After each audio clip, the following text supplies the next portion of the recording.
Армысыздар ағайын, біз міне Қаракөлдің жағасындамыз. Кеше түнде өте кеш келдік. Бүгінгі жоспар бойынша осы көлдің жағасында түске дейін боламыз да ары қаратай Рахман бұлақтарына қарай кетеміз.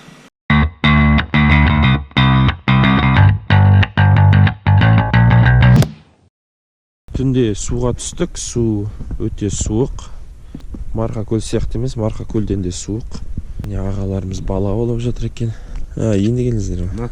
Только пришли, никто не показывает, как рыбачить. Да они сами не знают. Он сейчас говорит, 3 дня, говорит, мы тут, говорит, вас ждем. Рыбачить, говорит, нету, говорит, ничего. Мына жақта басқаша көрініс. Қаракөл ұзындығы 3 километр, ені 0,7 километр, тереңдігі 6-7 метр дейді. Теңіз деңгейінен 1656 метр биіктікте орналасқан екен. Ал Мұзтау жайлы ақпарат, Мұзтау Алтай мен Сібірдің ең биік шыңы 4506 метр. Қазақстан мен Ресейдің шекараларының бойында орналасқан дейді. Ел аузында егер адамның мінезі нашар болса, онда Мұзтаудың басынан бұлт кетпейді, Мұзтау ол адамға көрінбейді деген аңыз бар екен. Біздің экспедицияның құрамындағы 200 адамның кімнің мінезі қандай екен белгісіз. Бірақ Мұзтау ашылмай тұр әзірге. Біз міне көлдің жағасына серуендеуге шықтық. Қазір бірнеше шақырым жаяу жүреміз. Мына жақта елдер Мұзтауды байқаған сияқты көрінді деп жатыр. Мына бұлттың төбесінде сіздерге көріне ме білмеймін. Мұзтаудың бір кей тұстары байқалып тұр.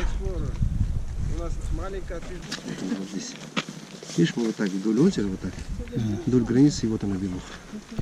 Қаракөлден біраз алшақтап кеттік. Көл анау тұста қалды. 2-3 шақырымдай жаяу жүріп келе жатырмыз.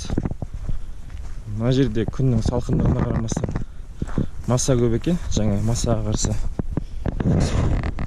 дәрі сеу болдық, бірақ сонда да шағылып берген екен, қышып жатыр енді денеміз. Мына тауларда аю бар дейді.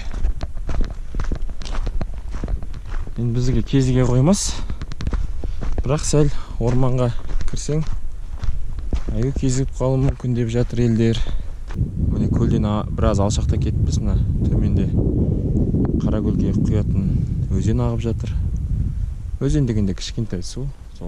Біз қоныстанған тұрақтан 4-5 шақырымдай жер жүрдік.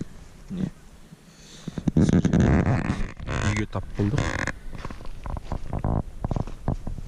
Кімнің үйі екен? Орманшының үйі болса керек. Алдында көліктер тұр. Не қызық бар екен, Асеке?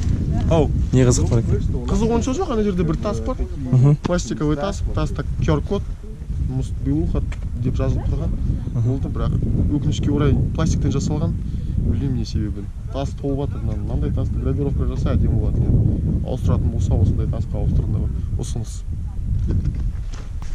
QR-код. Белуха тауы деп жазып қойыпты. Қызық тас емес. Шынымен пластиктен жасалған екен. Күн шайдай ашылып кетті. Сол сәтте бірден ыстық та кетті. Қалың киімді шешіп қойдық. Бас киім шешіп тастадық. Аздап самал жел соғып тұр, бірақ бәрі күн күйдіріп барады. Қысқасы, таудағы ауа райы бағана айтқандай мұң құбылып жатыр. Осындай керемет көрініс. Бірнеше сағат күтсек, Мұзтауда көрініп қалар таудың арасынан деп үміттенудеміз.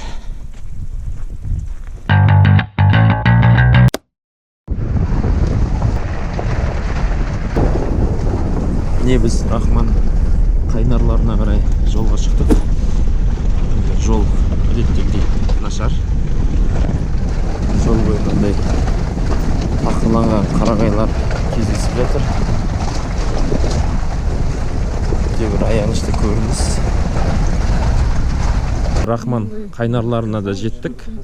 Бұл жерде кәдімгідей демалыс базасын жасап қойған екен. Мынандай көліктер бар екен. бөренелерден әдемі үйлер сап қойыпты. Айнала қоршаған тау, орман. Қысқасы асқазан, анау-мынау аурулардың бәрін емдейді екен.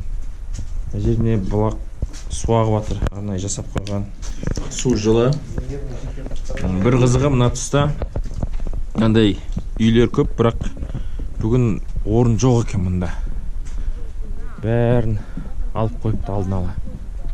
Катон-Қарағай ұлттық паркінің қызметкерлері бұл жерде арасан деді. Біз білуімізше Рахман қайнары дейміз. Рахман дейміз ғой. Кезінде Рахман деген аңшы болған екен. Соның алғаш рет ашқан екен осы жерді.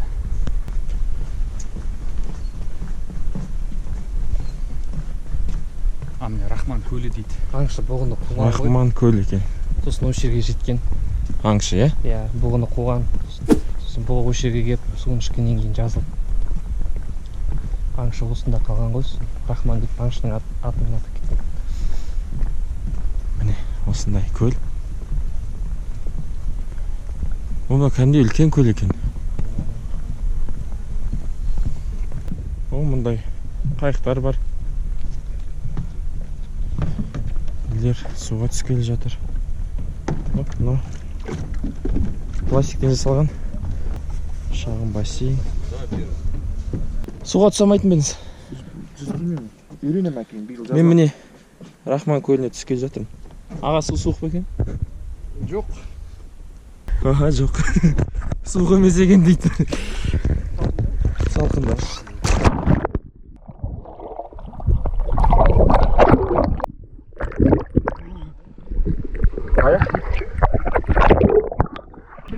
Суық.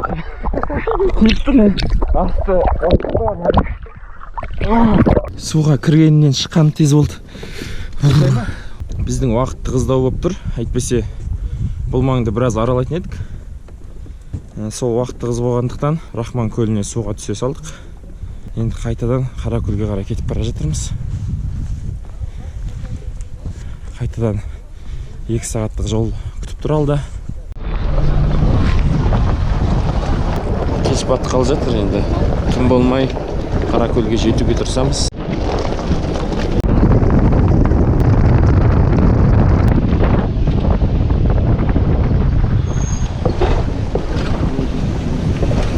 Қаракөлге жеттік аман-есен.